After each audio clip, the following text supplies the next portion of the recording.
සුබ උදෑසනක් මාධ්‍යවේදී ඔබ සියලු දෙනාට අපි මේ මාධ්‍ය සාකච්ඡාවට මාත් සමග සම්බන්ධ වෙනවා කඩුවෙල මහනගර සභාවට පංචායුධයේ ලකුණෙන් ජාතික නිදහස් පෙරමුණෙන් අතුරුගිරිය කොට්ටාසයෙන් තරඟබදින ජාතික ව්‍යාපාරවල ක්‍රියාකාරී සමාජිකාවක් හැටියට පුරෝගාමීව කටයුතු කරන නීතිඥ මදුමාලි අල්විස් මහත්මියත් ඒ වගේම කඩුවෙල මහනගර සභාවට මාළඹී කොට්ටාසයෙන් තරඟවදින බුද්ධික ප්‍රියන්ත මහත්මයාත් මේ මාධ්‍ය සාකච්ඡාවට මා සමග එක්ව සිටිනවා. මෙම මාධ්‍ය සාකච්ඡාව අපි කැඳවන්න කල්පනා කළේ ප්‍රධාන කාරණා කිහිපයක් විශේෂම කාරණා 4ක් පිළිබඳව ඔබ මගින් මේ රටේ පොදු ජනතාවට අපේ ස්ථාවරය සහ අපේ මතය ඉදිරිපත් කිරීම සඳහා මා ඊට ඕනෑකමින් ඉල්ලා සිටිනවා අපේ කරුණු 4ටම ප්‍රමාණවත් ආවරණයක් ඔබගේ සෑම මාධ්‍යයකින්ම ලබා දීමට කටයුතු කරයි කියලා අපි බලාපොරොත්තු වෙනවා. මේ කරුණු 4න් පළවෙනි කරුණ තමයි අපි කවුරුත් දන්නවා ඉන්දියානු අග්‍රාමාත්‍ය නරේන්ද්‍ර මෝඩි මැතිතුමා 4 වෙනිදා සවස් භාගයේ වන විට ශ්‍රී ලංකාවට පැමිණීමට නියමිතව තිබෙනවා. මේ පිළිබඳව ශ්‍රී ලංකාවේ මාධ්‍යවල ඊතරම් විස්තරාත්මක කරුණු අනාවරණය නොවුනත් ශ්‍රී ලංකා රජයෙන්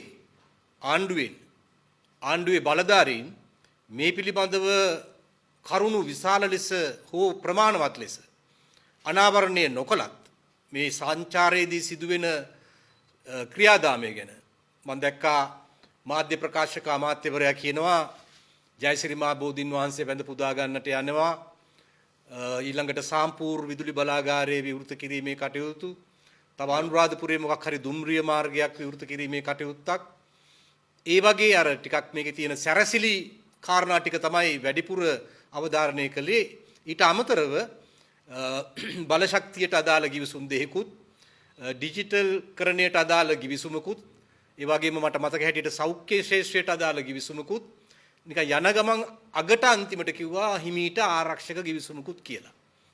නමුත් මේ ගිවිසුම් වල අන්තර්ගතය මොකක්ද? මේවැ මොනවද තියෙන්නේ? ඒවැ රටට යහපතක්ද වෙන්නේ අයහපතක්ද වෙන්නේ කියන කාරණේ ගැන කිසිවෙක් කිසිම අවබෝධයක නැහැ.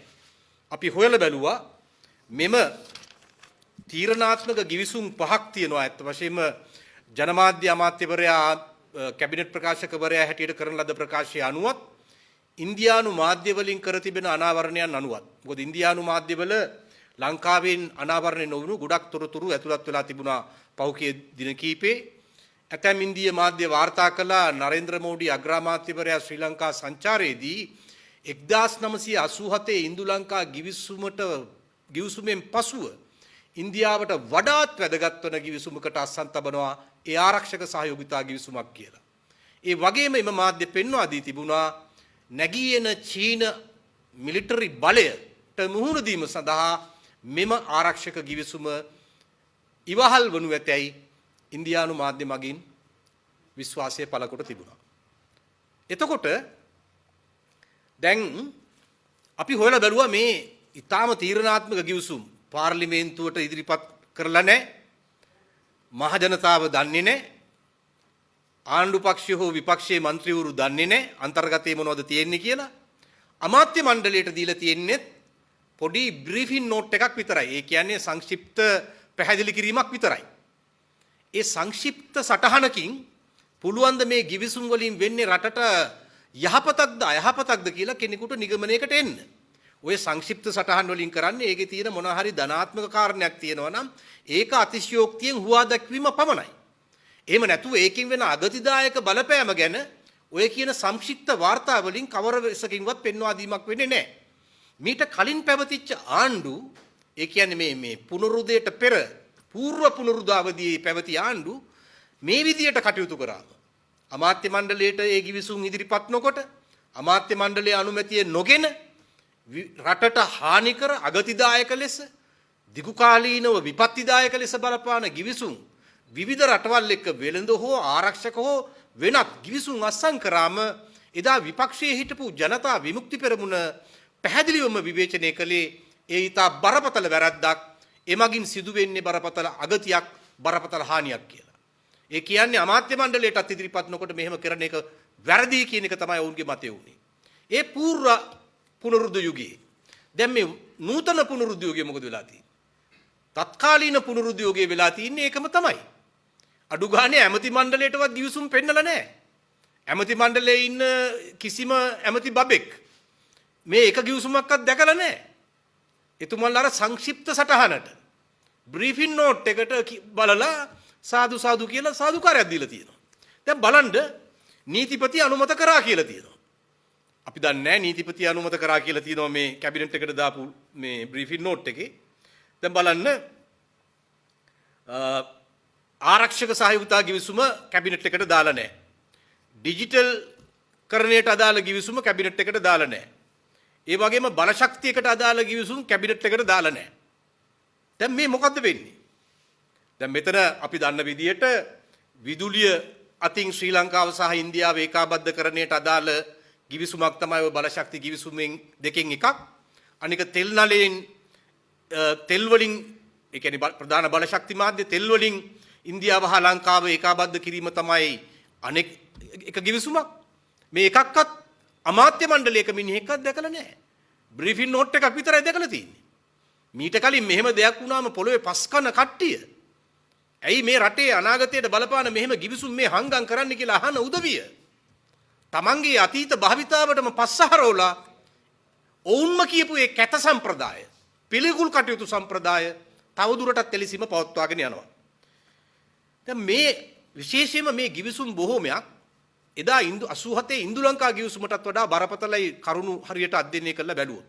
අපට තියෙන තොරතුරු අනුව අපි මේක සැලකිල්ලට ලක් කරාම පේන දේ තමයි දැන් බලන්න මම මේ වගේ ගිවිසුම් ගැන මේකේ තියෙන අනතුර ගැන අනුර දිසානායක වර්තමාන ජනාධිපතිවරයා ජනාධිපති වෙන්න කලින් වෙන්න ජනාධිපති කාලේ කොහොමද මේ වගේ ඉන්දියාව සමග අත්සන් කරන ගිවිසුම් ගැන දරපු මතය මොකක්ද කියලා අපි මුලින්ම එතුමාගේම ශ්‍රී මුඛයෙන් ඒ පිළිබඳව දක්වන ලද අදහස් වලට ඒ රූපරාමුවට ඇහුම්කන් දෙමු බලලා ඉමු.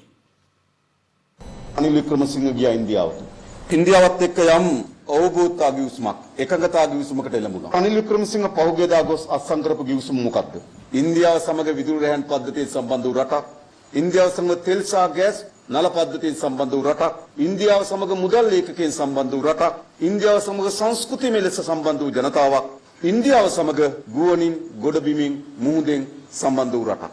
මොකද වෙන්නේ? ප්‍රශ්නයක් නැත්නම් ප්‍රශ්නයක් තිබෙනවා. අපි ඕනෑම රටක් එක්ක ගනුදෙනු කරන්න ඕන කුමක් මතද? අපි නිදහස්ව තවත් ඕනෑම රටක් එක්ක ගනුදෙනු කරන්න අවශ්‍ය වෙන අතපය නිදහසේ තියාගෙන. හැබැයි මේ ගනුදෙනුවේ ඇවිල්ලා අපි මුළුමනින්ම ඉන්දියාව හැර අපිට වෙන කිසිදු නේද දේශපාලන ආර්ථික තීන්දුවක් ගන්න බැරි තත්ත්වයක්. දැන් මේක අත්සන් කරේ කවුද? මේක අත්සන් කරේ රනිල් වික්‍රමසිංහ. දැන් රනිල් වික්‍රමසිංහට එවැනි භයානක රටේ අනාගතයත් එක්ක ඉතාමත් තීරණාත්මක ලෙස බැඳී තිබෙන ගිවිසුමක් අත්සන් කරන්න ජනතාව ලබා දී තිබෙන ජනවරම මොකක්ද? එහෙම ජනවරමක් යාට ලබා දීලා නේ. ඔව් අනුප්‍රාප්තික ජනාධිපතිවරයාට එහෙම ජනවරමක් ලබා දීලා නැහැ. ඒ වගේම මේ ජාතික ජන බලවේගයේ ජනාධිපතිවරයාටත් එහෙම ජනවරමක් ලබා දීලා නැහැ. ඔවුන්ගේ ජනාධිපතිවරණයට ඉදිරිපත් කරපු මැතිවරණ ප්‍රකාශනයේ ප්‍රතිපත්ති ප්‍රකාශනයේ කොතනකවත් සඳහන් වෙන්නේ නැහැ. ඔවුන්ම මේ හෙලා දැකපු මොකද රනිල් වික්‍රමසිංහ අත්සන් කරලා ආවේ ඒකාබද්ධ නිවේදනයක්. ජොයින්ට් ස්ටේට්මන්ට් එකක්. දැන් මෙතන අත්සන් කරන්නේ ජොයින්ට් ස්ටේට්මන්ට් එකේ තිබ්බ කරුණු වලට අදාළ ගිවිසුම්. එතකොට ජොයින්ට් ස්ටේට්මන්ට් එකට අත්සන් කිරීමට වඩා බරපතලයි. නෛතික වශයෙන් බැඳීම ඊටාම බරපතලයි ගිවිසුම් ගත වීම. එතකොට දැන් ජොයින්ට් ස්ටේට්මන්ට් එකට අත්සන් කිරීමට ජනවරමක් නැහැ. ඒකාබද්ධ නිවේදනයට අත්සන් කිරීම බරපතල වරදක්. ඉන්දියාවත් එක්ක මේ විදියට අපේ රට පුහුට්ටු කරාම අපිට වෙන්නේ අතපය දිගහරින්න බැරි තත්ත්වයක්. අපේ අතපය දිගහැරීමේ නිදහස තියාගෙන අපි ඕන දෙයක් රටවල් එක ගනුදෙනු කරන්න ඕනේ. එහෙම කියපු එහෙම සිංහනාදය පෙළහර පාපු අනුර දිසානායක ජනාධිපති වෙන්න කලින් කියපු දේ නෙවෙයි දැන් එතුමා ජනාධිපති පුටුවේ වාඩි වෙලා කරන්නේ රනිල් වික්‍රමසිංහ අත්සන් කරපු අවබෝධතා ගිවිසුමේ ඔහුම හෙලා දැකපු අවබෝධතා ගිවිසුමේ තියෙන කරුණු වලට අදාළ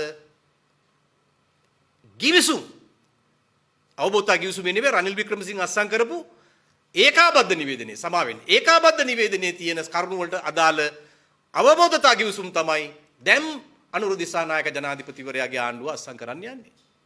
අතන ජොයින්ට් ස්ටේට්මන්ට් එක ඒකාබද්ධ නිවේදනය ඒකාබද්ධ නිවේදනයට අත්සන් කිරීම එකත් පාවා දීමක් හැටියට දැකපු අනුර දිසානායක මැතිතුමා දැන් ජනාධිපති වෙලා කරන්නේ ඒකාබද්ධ නිවේදනයේ තියෙන තමන්ම හෙලා දැකපු කරුණු ඒකාබද්ධ කිරීමට අදාළ කරුණු විදුලියෙන් පුට්ටු කරන එකට අදාළ කරුණු තෙල් වලින් පුට්ටු කරන එකට අදාළ කරුණු මේ ඔක්කොම ටිකටම ගිවිසුම් අත්සන් කරන්න තමයි මෝඩි අග්‍රාමාත්‍යතුමා ලංකාවට සම්ප්‍රාප්ත වෙන්නේ. දැන් බලන්න මම තව එකක් මේකට එකතු කරන්නම්. මේකේ වීඩියෝ ක්ලිප් එක හොයාගන්න බැරි වුණා. මොකද මේක 2008 සැප්තැම්බර් 19 දින මහනුවරදී පැවැත් වූ දේශනය. මේ තියෙන ජනතා විමුක්ති පෙරමුණ මේ දේශනයට අදාළව නිකුත් කරපු පොත්පිංචේ ඡායාපිටපතක්. මේකේ නම කාලීන තතු විවරණ 2 ලාංකේය දේශපාලනය තුල ඉන්දියානු මැදිහත් වීම. මේකේ තියෙන්නේ සුවංශ අමරසිංහ හිටපු ජයවිවේ නායකතුමාගේ වර්තමාන ප්‍රධාන ලේකම් එවකටත් ප්‍රධාන ලේකම් ටිල්ලින් සිල්වා මහත්මයාගේ දේශන දෙකක්. ඒ කියන්නේ මේක මහනුවර නගරයේ පැවැත්වපු දේශන දෙකක සටහන ඒ ඇතුළත් කරපු ප්‍රකාශන දෙකක්. මේ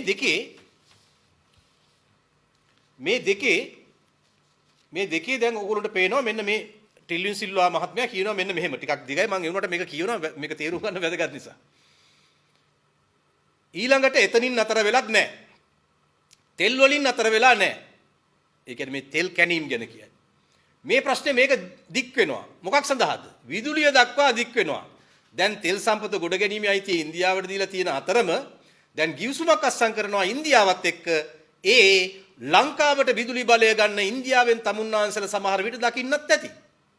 දැන් යෝජිත විදුලි බල ව්‍යාපෘතියක් තියෙනවා. ඒක තමයි ඉන්දියාවේ මදුරාසියේ සිට ඉන්දියාවේ ධනුෂ්කොඩියේ ඉඳලා ලංකාවේ තලේ මන්නාරමට මුහුදු යටින් විදුලි කේබලයක් අදින්න යෝජනාවක් තියෙනවා. කිලෝමීටර් 200ක් දුර ඇදලා මේ විදුලි කේබලයෙන් අනුරාධපුරය වවුනියාව කියන ප්‍රදේශවලට විදුලිය දෙන්න තීන්දුව කරලා තියෙනවා. ඉතින් මේක තාම පටන් අරන් නැහැ. මේක යෝජිත විදුලි පද්ධතියක්. මේ සඳහා වුණු වියදම ඩොලර් මිලියන 450ක ලෙස සැලකෙනවා. මේ විදුලි කේබලය මගින් ලංකාවට ගේනවා ඉන්දියාවෙන් විදුලිය මෙගාවොට් 1000ක්. සාමාන්‍ය මෙගාවොට් 1000ක විදුලි ප්‍රමාණයක් කියන්නේ ලංකාවේ දැනට පාවිච්චි කරන විදුලියෙන් 140ක්. ඒ අතර තව ප්‍රශ්නයක් අපිට තියෙනවා. මොකද්ද? දැන් අපි කලිනුත් කිව්වා අර සාම්පූර් වල ඉන්දියාව මේ දවස්වල ගල්ලංගුරු විදුලි බලාගාරයක් ඉදි කරමින් යනවා කියලා. ඒකෙන් යාලා බලාපොරොත්තු වෙනවා 2003 දී විදුලි දීම ආරම්භ කරන්න. ආරම්භක ධාරිතාව මෙගාවොට් 500යි. ඔන්නෝම කියනවා. ඉතින් මේක මේ වැඩේ අපිට කොච්චර හොඳක්ද? විදුලිය නැති වෙලා ඉන්න වෙලාවේ කියලා. නැහැ. මේක හොඳ නැහැ. මොකද්ද මේ හොඳ නැතිකම තියෙන්නේ? කරුණු කීපයක් මත. පළවෙනි කාරණේ තමයි විදුලිය සහ තෙල් කියලා කියන්නේ තවදුරටත් හුදු ආර්ථිකීය සම්පතක් විතරක් නෙවෙයි. ඒක ලෝකේ ඕනෑම රටකදී ජාතික ආරක්ෂාවත් එක්ක බැඳුණු සම්පතක්. තමුන්වන්සල දන්නවා ලෝකේ ආරක්ෂාව රඳාපවතින්නේ ওই සම්පත් මත. රටේ පැවැත්ම තියෙන්නේ බලශක්තිය මත. බලශක්තිය නැති වුණු දාට අපට මොකද සිද්ධ වෙන්නේ? තෙල් සම්පත නැති වුණොත් තෙල් ලංකාවට ගෙනෙන්නේ නැත්නම්, බෙදන්නේ නැත්නම්, විදුලිය ලැබෙන්නේ නැත්නම් මොකද සිද්ධ වෙන්නේ? සියල්ල නතර වෙනවා. කතා කරන්න බෑ අපිට. මේ මයික් ඕෆ් වෙනවා. මේ සද්ද බද්ද නතර වෙනවා. ලයිට් නිවෙනවා. පාරේ වාහන නතර වෙනවා. මුළු ලෝකෙම එක තැන හිර වෙනවා. ඔහොම කියලා අපේ රට පාවිච්චි කරන තෙල් සහ විදුලිය ලබා දීමේ හිමිකම අපේ රටින් ගිලිහිලා ඒක වෙනත් රටක් අතට යනවා නම් 50%කට වැඩියෙන් ඒකේ ඒකාධිකාරය යනවා නම් ඒක අපේ රටේ ජාතික ආරක්ෂාවට තර්ජනයක්. මේ මම නෙවෙයි කියන්නේ. ජනතා විමුක්ති පෙරමුණේ එදත් ප්‍රධාන ලේකම්, අදත් ප්‍රධාන ලේකම්, හෙටත් ප්‍රධාන ලේකම් ටිල්ලින් සිල්වා මහත්මයා. එතුමා කියනවා එතකොට මේ ගිවිසුම් නිසා මොකද්ද වෙන්න පුළුවන්කම තියෙන්නේ? බලන්නකො බරපතල හානි ගණනාවක් තියෙනවා. පළමුවෙනි කාරණේ දැන් ඉන්දියාව අපිට මේ විදුලිය විකුණනකොට පරස්පරතා ගොඩක් තියෙනවා. ඒ පරස්පරතා ගැන කියලා අන්තිමට තුම කියනවා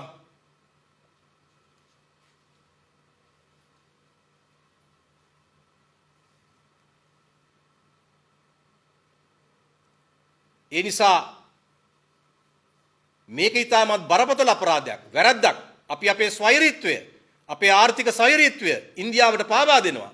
ඒ පාවා දීම මේ ආණ්ඩුව විසින් කරනවා. මේ ගිවිසුම් ගසමින්. ඉතින් ඒ නිසා මේ විදුලි බලාගාරයේ සම්බන්ධ ප්‍රශ්නය ඒ තරම් බරපතල එකක්. ඒ නිසා මම මේකේ දීර්ඝ කතාවක් තියෙනවා. එතකොට දැන් මේ අපි නෙවෙයි කියන්නේ. බලය ගැනීමට පෙර ජවිපේ ප්‍රධාන ලේකම් ටිල්වින් සිල්වා මහත්මයා කියන කතාව මම උපුටා දැක්ුවේ. ඊට පෙර ඔබ අහගෙන හිටියා රූපරාමූලින් දැක්කා ජනාධිපති වෙන්නට පෙර ජවිපේ නායක අනුර දිසානායක මහතා කියන කතාව. දැන් අපිට කලින් ජවිපේ වෙලා තියෙන මේ මහා පරිවර්තනය ගැන ටැමිල් ගාඩියන් පුවත්පත සඳහන් කරලා තියෙනවා. ඔවුන් කියලා තියෙනවා මීට දශක කිහිපයකට පෙර සිට ජවිපේ තිබූ ස්ථාවරය සම්පූර්ණයෙන්ම වෙනස් වී ඇති බව මෙම ගිවිසුම් වලට එළඹීමෙන් පැහැදිලි වේ කියලා. මොකද්ද මීට පෙර තිබුණු ස්ථාවරය? මම අර කිව්වේ අනුර දිසානායක ජනාධිපති වෙන්න කලින් කරපු කතාවේ තිබ්බ ස්ථාවරය. ටිල්වින් සිල්වා මහත්මයා 2008 දී සැප්තැම්බර් වල මහනුවරදී කරපු දේශනේ තිබිච්ච ස්ථාවරය. ඊට කලින් රෝහණ විජේවීර ජවිපේ නිර්මාතෘවරයා දරපු ස්ථාවරය. පන්ති පහෙන් එකකින් උගන්වපු ස්ථාවරය. ඉන්දියානු ව්‍යාප්තවාදයේ පිළිබඳ පන්තියෙන් උගන්වපු ස්ථාවරය. දැන් මේ ඔක්කොම බල්ලට දාලා ඒ ඔක්කොම අතීත කුණු කූඩේට හලලා දැන් මොකද්ද මේ වෙන්නේ? Tamanම කියපු ද්‍රෝහී ක්‍රියාව. Tamanම රනිල් වික්‍රමසිංහට ඇඟිල්ල දික් කරපු පාවා දීම. Tamanම ජයවර්ධනට අනිත් පාලකයන්ට ඇඟිල්ල දික් කරපු පාවා දීම. ශ්‍රී ලංකාවේ ඉන්දියාවේ ප්‍රාන්තයක් 29 වෙනි ප්‍රාන්තය බවට පත් කිරීමේ ක්‍රියාන්විතය.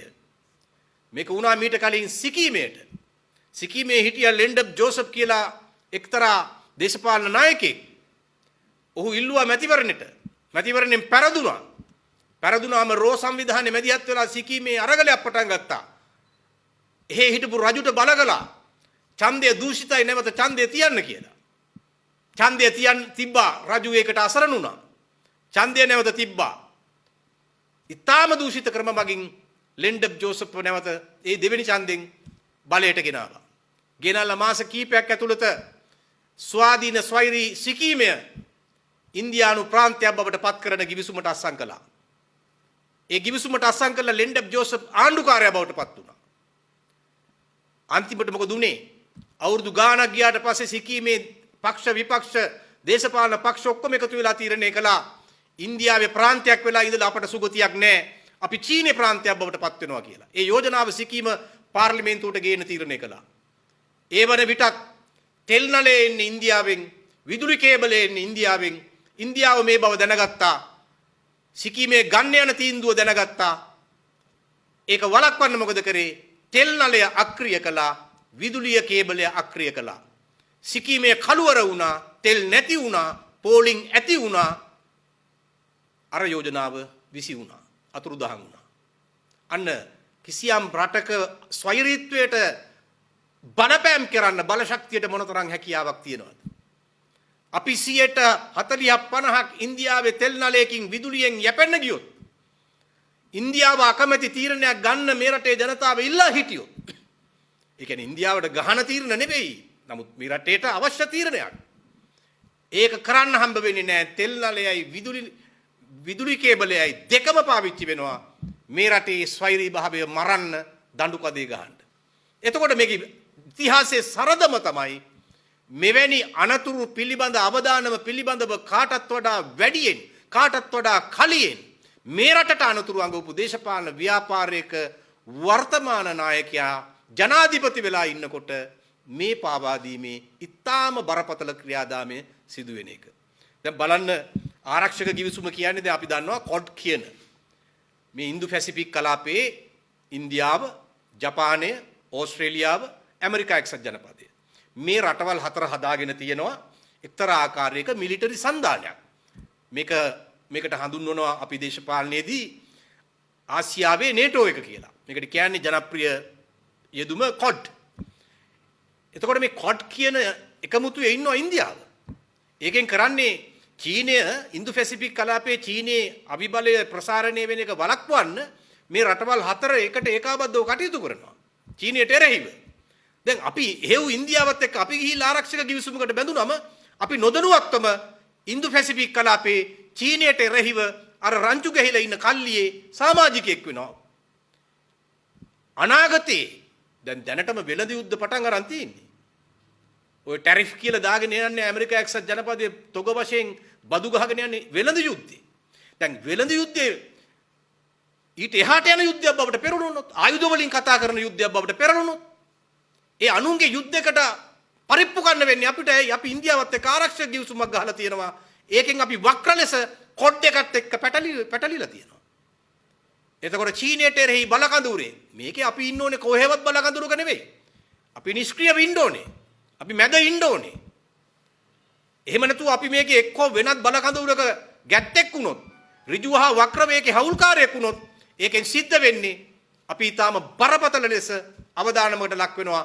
අනුන්ගේ යුද්ධවල පරිප්පු කන්න අපට සිද්ධ වෙනවා. මේ රටේ පොදු ජනතාවට සිද්ධ වෙනවා. ඒ නිසා මේ රටේ අනාගත පරපුර පවා බිල්ලට දෙන ආරක්ෂක ගිවිසුමක් ඊටාම ලැජ්ජයි, නින්දිතයි. ඔවුන් දරපු අතීත මතයටම පිටුපස හරවලා මේ කරන්න යන පාවාදීම 87 ඉන්දු ලංකා ගිවිසුමටත් වඩා එහා ගිය පාවාදීමක්. ඩිජිටල් කරණයට අදාළ ගිවිසුමත් එහෙමයි. ඒකින් වෙන අගතිය අපේ සම්පූර්ණ දත්ත යනවා ඉන්දියාවතට. මේ රටේ මොනවද කරන්න ඕනේ මොනවද නොකරන්න ඕනේ කියන අවබෝධයෙන් දත්ත මගින් ඔවුන්ට නියමානුකූලව ලැබෙනවා. ඒ අවදානම තියෙනවා. බලශක්ති ගිවිසුම් දෙකේ අවදානම මම නෙවෙයි දැන් අනුරු දිසානායක ජනාධිපති වෙන්න කලින් කියපු එකයි ටිල්ලින් සිල්වා මහත්තයා කියපු එකයි දෙකම උපුටලා දැක්වම ඔබට තේරෙනවා. මම කියන්න ඕනේ ඒ දෙන්න කියපු කතා අනුව. එතකොට මේ ඔක්කොම දිහා බැලුවම දැන් මේ නිසා තමයි කවුද ඉන්දියාවේ විදේශ ඇමති වික්‍රම් මිශ්‍රි කියනවා ඉන්දියා මාධ්‍යයට අපි අපේ ආරක්ෂක ගිවිසුම් ඇතුළු ඔක්කොම අපි ලංකාවට ඇරියා. ඒගොල්ලෝ සුළු සංශෝධන වගේක් කියවලා තියෙනවා. අපි ඒවට එකඟ වුණා. ඒ නිසා වෙන ප්‍රශ්නයක් නැහැ කියලා. සුළු සංශෝධන. එතකොට මේ සුළු සංශෝධන යවුවේ කවුද? හුලංගමුවලද? කවුද ආණ්ඩුවේ ඉන්නේ මේවා ගැන ගැඹුරින් කියවලා තේරුම් ගන්න රටට තියෙන අගතිය පෙන්වලා දෙන්න පුළුවන් බැරෑරුම් මිනිහෙක් ඉන්නවද? කවුද එහෙම ඉන්න උපදේශකයා? කවුරුත් නැහැ. හුලංගමුවල තමයි ඉන්නේ හැම එකටම කෝකටත් අයිලෙට. දැන් ආරංචි විදියට ජූලි මාසෙදී වර්තමාන මුදල් අමාත්‍යාංශ ලේකම් ජාත්‍යන්තර සංවිධානයක තනතුරකට මාරු වෙනවා. හුලංගමුව තමයි ඒකට දාන්න යන්නේ කියලා ආරංචි තියෙනවා. කොහොම හරි මේ හුලන්ලා දෙන උපදෙස් අනුව තමයි සුළු සංශෝධන දීලා තියෙන්නේ. ඒ නිසා හොරෙන් අස්සම් කරන්නේ, කැබිනට් එකටවත් පෙන්වන්න නැතුව අස්සම් කරන්නේ. මේ රටේ ජනතාව දන්නේ නැහැ, පාර්ලිමේන්තුව දන්නේ නැහැ, කැබිනට් එක දන්නේ නැහැ. අන්තිමට මේ හොර ගිවිසුම් අස්සම් කරලා ඒකෙන් ඇති වෙන සම්පූර්ණ අගතිදායක බලපෑමට මේ රටේ නූපන් දුවදරුවට පවා ගොදුරු වෙන්න වෙනවා. මේකෙන් අපි නොවැළැක්විය හැකි ලෙසම ශ්‍රී ලංකාවේ පැවැත්ම ඉන්දියාවට බාර දීම සිද්ධ වෙනවා. ඉන්දියාවේ අනුකම්පාව මත පවතින්න පුළුවන් රාජ්‍යයක් බවට ශ්‍රී ලංකාව පත් වෙනවා.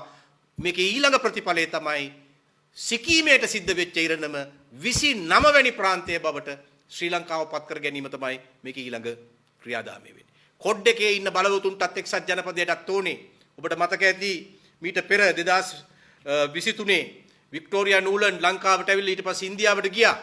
ඒ වික්ටෝරියා නූලන් ගිය වෙලාවේ කිව්වා ඉන්දියාවයි ඇමරිකාවයි එකතු වෙලා ත්‍රිකුණාමලේ මිලිටරි සේවා මධ්‍යස්ථානයක් ආරම්භ කරන්න ඕනේ කියලා. අපි දෙගොල්ලෝ ඉන්දියාවයි ඇමරිකාවයි එකතු වෙලා ත්‍රිකුණාමලේ යුද සැපයුම් මධ්‍යස්ථානයක් ආරම්භ කරන්න ඕනේ කියලා. එතකොට දැන් මේක රූකඩ රාජ්‍යයක් කරගත්තම් ප්‍රාන්ත කොලනියක් කරගත්තම ඉන්දියාවට ඇමරිකාවට ත්‍රිකුණාමලේ ඔය කියන යුද සැපයුම් මධ්‍යස්ථානේ පටන් ගන්න පුළුවන්. මේ හැම පැත්තකින්ම අපි අනුන්ගේ යුද්ධවල බයිට් එකක් ගොදුරක් බවට පත් වෙන දිශාවට තමයි මේ පාවාදීම වෙන්නේ. මේක බරපතලයි. හැබැයි මේ අතීතයේ ඉන්දියානු විරෝධී ස්ථාවරයක්, ඉන්දියානු ව්‍යාප්තවාදයට එරෙහි ස්ථාවරයක් දරපු පක්ෂක නායකයෙක් ඉන්න හින්දා මිනිස්සු හිතනවා අනේ එහෙම දෙයක් නම් වෙන එකක් නැහැ. ඌරගේ මාළු ඌරගේ පිටේම තියලා කපන න්‍යායයි අද ඉන්දියානු අග්‍රාමාත්‍යවරයා අනුගමනය කරන්නේ. ඒ නිසා තමයි ජවිපෙම විරුද්ධ වෙලා ජවිපෙම උසාවි ගිහිල්ලා හකුල ගන්න සිද්ධ වෙච්ච සාම්පූර් බලාගාරයට මෝඩි අග්‍රාමාත්‍යවරයා ඇවිල්ලා ඩිජිටල් මුල්ගල තියන්නේ ජවිපෙම නායකයා ජනාධිපති හැටියට ළඟින් තියාගෙන එයාටත් ඩිජිටල් මුල්ගල තියන්න ඉඩ හදලා දෙන්නේ. ඒක ඇවිල්ලා ඌරගේ මාළු ඌරගේ පිටේ තියලම කපන න්‍යාය. ඌරගේ මාළු ඌරගේ පිටේ තියලා කැපුවට අපිට කමක් නැහැ. හැබැයි මේ රටේ ඉරණමත් ඒකත් එක්ක බිලි වෙනවා. ඒ බිලි වෙන තත්වයෙන් මේ රට බේර ගැනීම සඳහා අන්තිම මොහොතේදී හරි අපි ජනාධිපතිවරයාගෙන් ඒ වගේම එම පක්ෂයේ ප්‍රධාන ලේකම් ටිල්වින් සිල්වාගෙන් ඒ පක්ෂයේ හෘද සාක්ෂියක් තියෙනවා නම් මොනම නායකයෙක්ගේ සමාජිකයෙක්ගෙන් හරි අපි ඉල්ලා හිටිනවා මේක මහ ජනතාවගේ සාකච්ඡාවට බඳුන් කළ යුතුයි කියන පදනම මත අන්තිම මොහොතේ හරි මේ ප්‍රතිගාමී දුෂ්ට ගිවිසුම්ගත වීමේ ක්‍රියාවලියෙන් ඉවත් වෙන්න ඒක නොකර ඉන්න ඒක සඳහා නොකර සිටීම සඳහා අවශ්‍ය පියවර ගන්න කියන ඉල්ලීම අපි කරනවා දෙයියන්ගේ නාමයෙන් මේ බුදුන්ට පූජා කරපු රටේ නාමයෙන් මේ මහා ඓතිහාසික භූමියේ නාමයෙන් අනාගත දරු පරපුරේ නාමයෙන් අපි ඉල්ලා හිටිනවා අන්තිම තත්පරේ හරි ඒ තීරණය ගන්න. මොකද මීට කලින් අවස්ථාවක මට මතක හැටියට මන්මෝහන් සිං අග්‍රාමාත්‍යවරයා ඉන්දියාවේ ඒ වෙලාවේ මට මතක හැටියට සීපහෝ ඒ වගේ කිවිසුමක් අත්සන් කරන්න බලාපොරොත්තු වෙන ආවේ අන්තිම මොහොතේ එවකට ජනාධිපති මහින්ද රාජපක්ෂ ජනාධිපතිවරයා අන්තිම මොහොතේ කිව්වා මේක අත්සන් කරන්න බෑ ව්‍යාපාරික ප්‍රජාවගෙන් දේශීය කර්මාන්තකරුවන්ගෙන් ලොකු විරෝධතා තියෙනවා ඒක මට ලොකු ප්‍රශ්නයක් ඒ නිසා කරන්න බෑ කියලා. ඒවා හේතු වෙන්නේ නැති පහුකාලීනව ඔහු එල්ලවා දැමන්න සහ ඌට විරුද්ධ වෛරී මේ දේශපාලන ප්‍රවණතාවන් බලගන්වන්න විවිධ පාර්ශ්ව වලට මැදිහත් වෙන්න. නමුත් ඒක වුණා. ඒ නිසා මහින්ද රාජපක්ෂට වඩා රැඩිකල්, මහින්ද රාජපක්ෂටත් වඩා ප්‍රගතිශීලී, මහින්ද රාජපක්ෂටත් වඩා වාමවාදී එහෙමනේ කියන්නේ. ඉතින් එහෙම ජනාධිපති කෙනෙකුට මහින්දට තිබ්බ කොන්දට වඩා ලොකු කොන්දක් තියෙන්න එපේ.